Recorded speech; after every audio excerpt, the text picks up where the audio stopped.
Good day to you. I'm Danilo Evangelista, and welcome to our update on Hurricane Melissa, which is now even stronger than it was earlier this morning when I first came to you. And it is now beginning to make its devastating landfall on Jamaica as we speak. Let's waste no time and get right started with the update here. And here you can see the absolutely monstrous Melissa with such a circular eye, such a perfect round look on satellite. And it did strengthen, to 185 miles per hour now, making landfall at that intensity as we speak. And this is the latest satellite loop that I got from Weather Nerds, and I got the Weather Nerd satellite number one because I'm able to zoom in up close on the island of Jamaica using Weather Nerds, but also as Melissa is making landfall right now, you could actually see portions of the eye already coming on shore here to the western portion of Jamaica. But look as well at just the extreme amounts of lightning that is happening in the inner eye wall right now. Just a testament to how strong the storm is and how much of a powerful landfall is going to be making, and it is making as we speak. And it is doing so as a Category 5 hurricane, as I've been warning about would happen, despite what everybody was saying, despite what people were commenting online. Oh, this is not going to make landfall as a Category 5. Yes, this is making landfall as a Category 5, but not just any Category 5.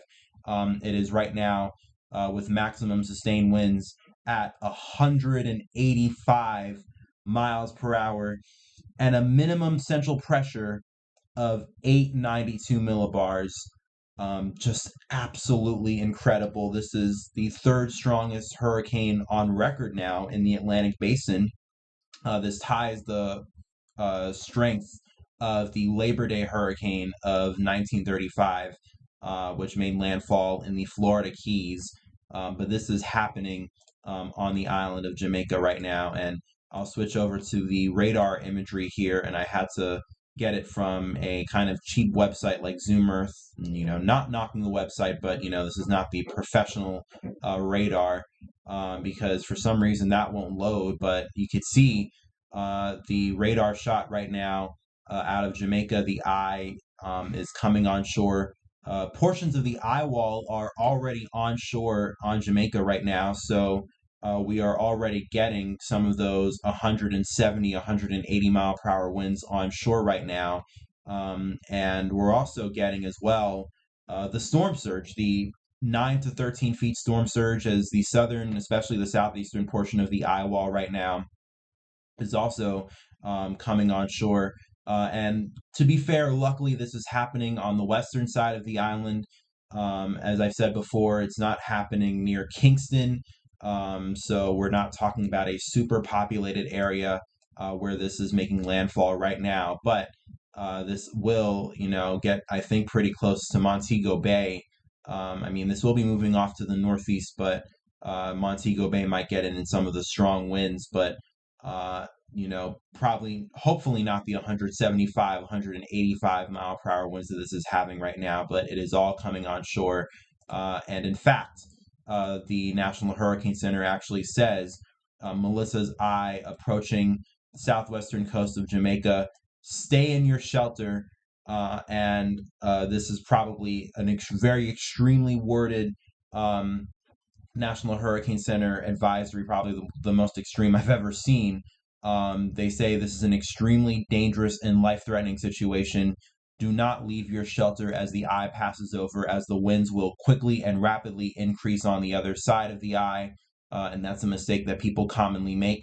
And Melissa's eye is pretty strong too. So if you get in the eye, you're only going to be in it for a few minutes, and then you're going to deal with the very strong winds that'll probably still be Category 5 force on the other side. So remain indoors at all times. And residents should remain in place through the passage of these life-threatening conditions to protect yourself from wind. The best thing you can do is put as many walls as possible between you and the outside.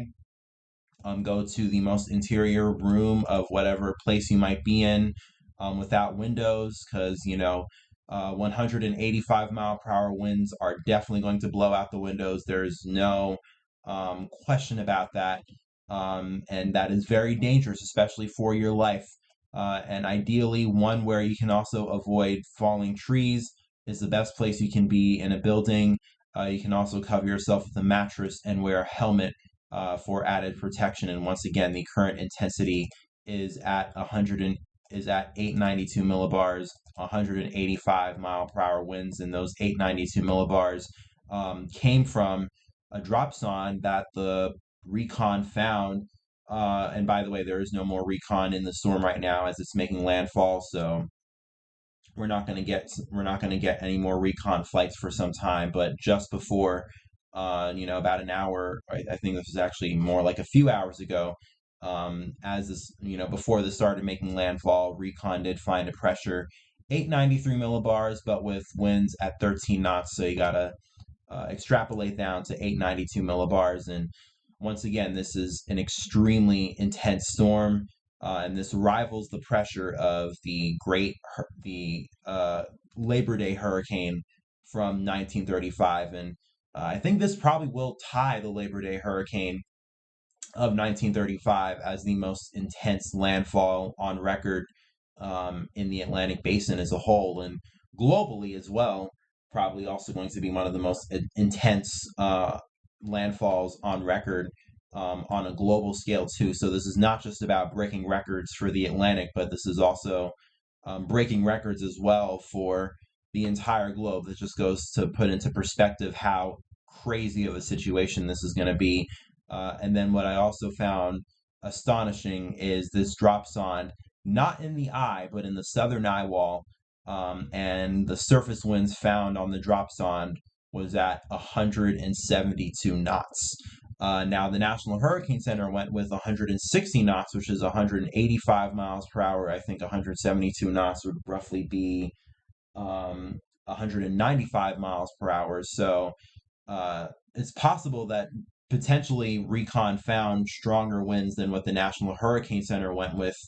So this might even be with winds right now making landfall in Jamaica at over 190 miles per hour.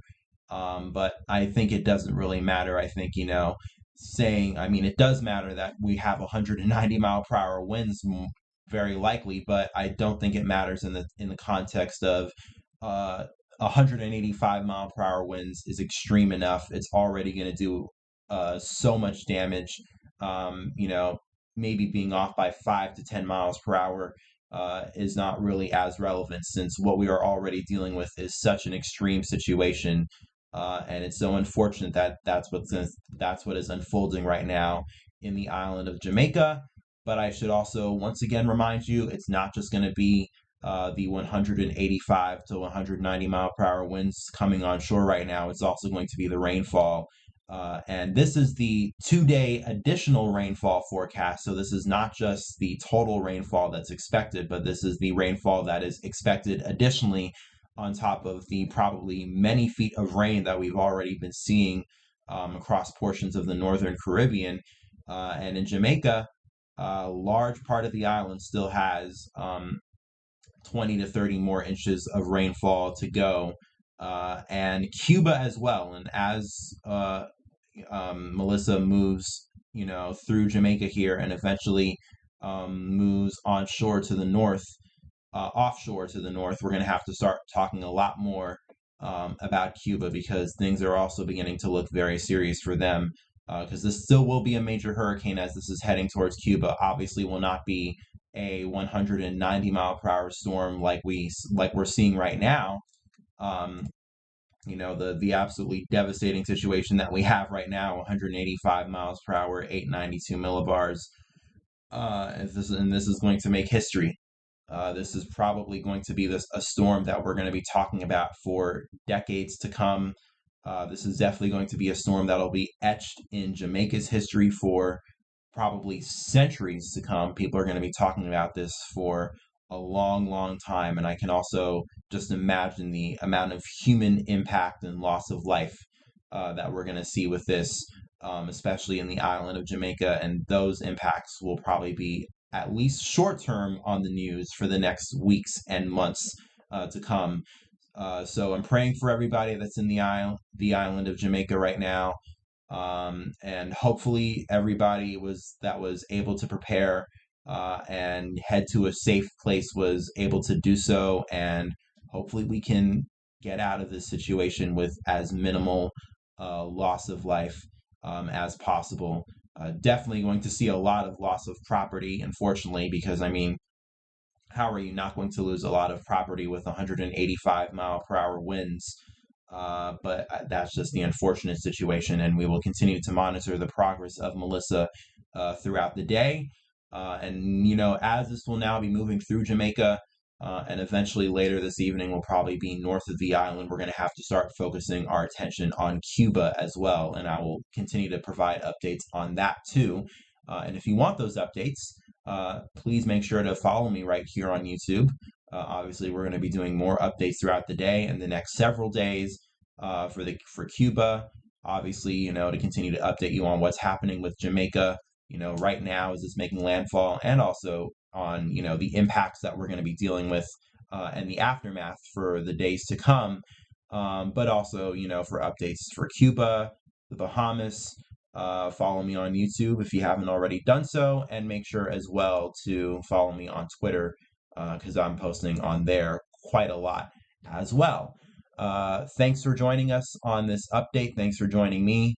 Stay safe, and we will see what happens on the other side with Melissa.